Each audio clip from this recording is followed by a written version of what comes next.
इस वर्षा ऋतु के वर्णन में राम जी आगे कहते हैं,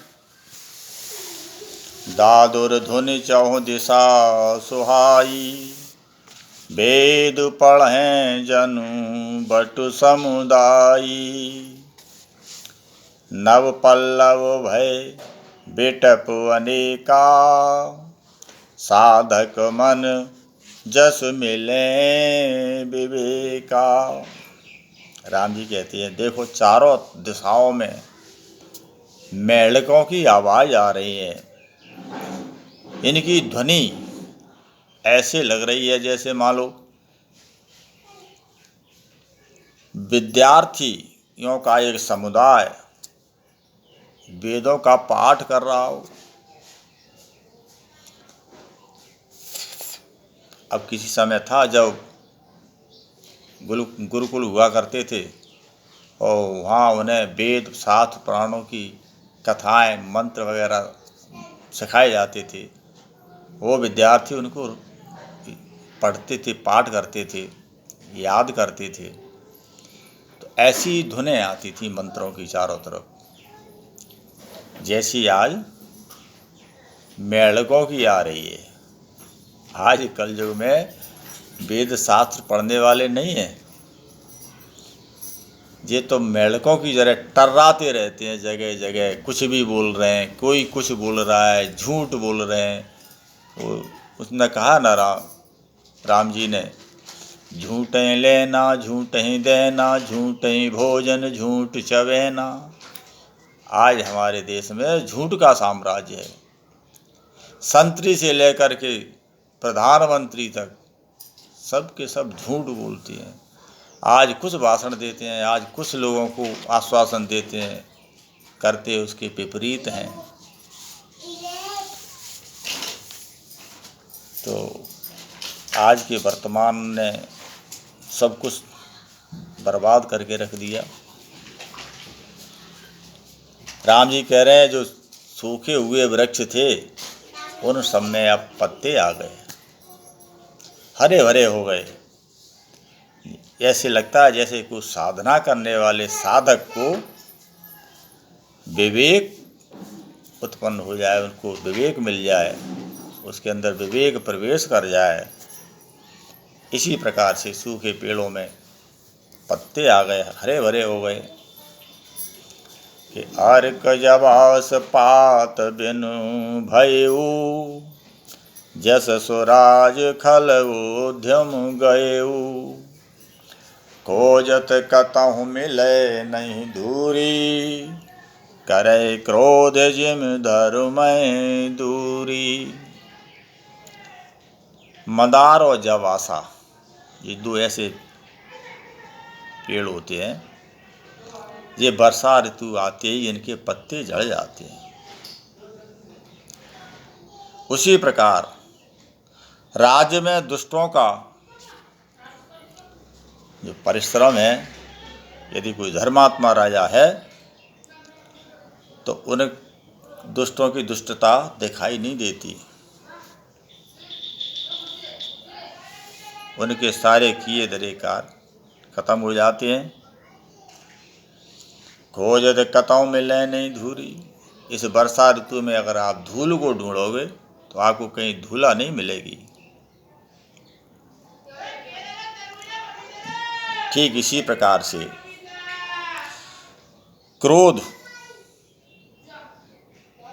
धर्म को दूर कर देता है हमसे। जैसे वर्षा ऋतु से धूल गायब हो जाती है, ऐसे ही क्रोध से हमारा धर्म जो है गायब हो जाता है। फिर हमारे पास धर्म नहीं रहता। क्रोधी व्यक्ति कभी धर्म पर चलना तो दूर, धर्म की बात भी नहीं कर सकता, और ना ही क्रोध में उसको धर्म का ज्ञान रहता है, बोध रहता है।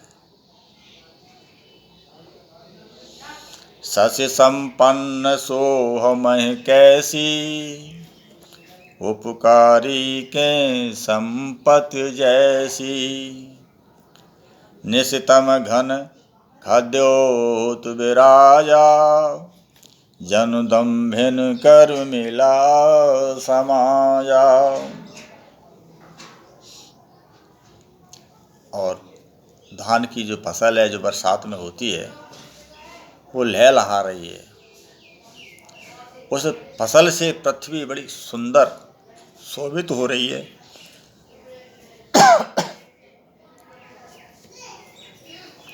जैसे परोपकारी की संपत्ति शोभायमान होती है, ठीक उसी प्रकार से ये फसल शोभायमान हो रही है।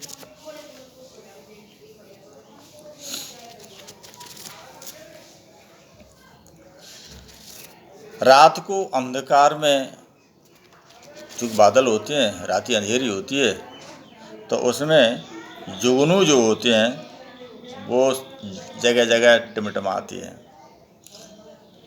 तो उस अंधेरी रात में जुगनू ऐसे शोभा दे रहे हों जैसे अहंकारी समाज में कोई जुटा हो।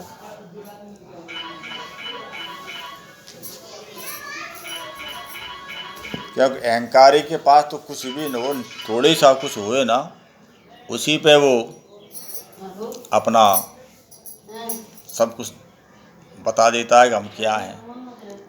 ऐसी रात में जुगनुओं का भी अहंकार, ऐसा लग रहा है मानो ये अहंकारी लोग इकट्ठे हो गए हों। महाभ्रष्ट चल फूट के आरी, जिम स्वतंत्र भय बिगड़े नारी। कृषि निरावय चतुर किसाना, जिम बुध तजय मोह मधुमाना। जब पानी अधिक बरसता है ना, तो खेतों में क्यारियाँ पानी की वेग से टूट जाती हैं, फूट जाती हैं और सारा पानी जो है आगे बह जाता है। इसी प्रकार से स्त्री को कभी स्वतंत्र नहीं छोड़ना चाहिए। यदि स्त्री स्वच्छंद हो जाएगी, स्वतंत्र हो जाएगी, तो समझो वो स्त्री बिगड़ जाएगी। कृषि निरावय चतुर किसाना, जो चतुर लोग किसान होते हैं ना, वो फसल का जो घास खरपतवार होता है उसको उखाड़ के फेंकती है, उसको नींदती हैं फसल को। ठीक उसी प्रकार से विद्वान लोग, चतुर लोग जो होते हैं, वे अपने जीवन से मोह, मद और मान रूपी खरपतवार को बाहर निकाल देते हैं। तो जो अहंकार है, मोह ममता है और मान, अभिमान, अपमान, ये हमारे अंदर के खरपतवार है। जो विद्वान होते हैं वो इनको बाहर कर देते हैं, जैसे चतुर किसान खरपतवार को फसल से निकाल के बाहर करता है।